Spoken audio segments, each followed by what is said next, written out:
ठेवला नाही पाहिजे कधी.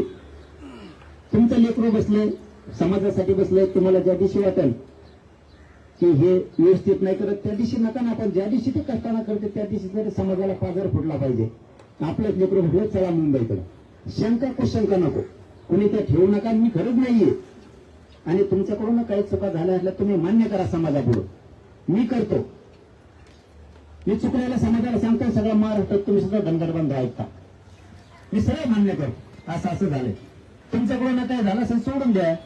आता आमचं ते आता मला यांनीच सांगितलं, आम्ही कुणी तुम्ही म्हणले, आम्ही व्यासपीठावर ठरवलं असं विषय तसा आहे. तुमच्यासारखं समजा एकच बसायचा, पण आमचा मेनू ठरलो.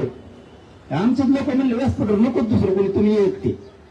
त्यामुळे ते समाजाला मान्य असेल तर ठरू द्या, नसेल तर नको. मी एक उदाहरण म्हणून सांगतो. बीड या मोर्चा आणि बीडच्या मोर्चा दिवशी श्रीमंत छत्रपती संभाजीराजे साहेब तिथं आले आणि तिथलं अध्यक्षस्थान माझ्याकडं होतं. भाषणाची वेळ आली, सगळ्यांनी सांगितलं जरांगे पाटील शेवटी बोलणार आहेत. मी सांगितलं अजिबात जमणार नाही, माझा राजाही बसलेला असताना मी नाही बोलू शकत. तसं तुमच्या राजा महाराजांनाही तुम्ही जवळ घ्या, तुमचे ज्येष्ठ कोणी असतील त्यांना घ्या. एकदा कोल्हापूरला पण सभा होती, त्यावेळी सुद्धा सगळे व्यासपीठाच्या खाली बसलेले होते.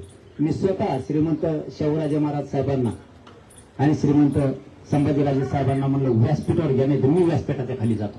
आपल्या लोकांना आपण ते सन्मान द्या ना, जातीला मिळून जाईल ना. तुमचे जे रुटलेत ना नेते त्यांना सन्मान द्या. तुम्ही हवामाना पुढे, मी फक्त उपोषणाला बसून राहतो, आरक्षण घ्या. किती सोपं आहे, घे मान, काय फरक नाही पडत.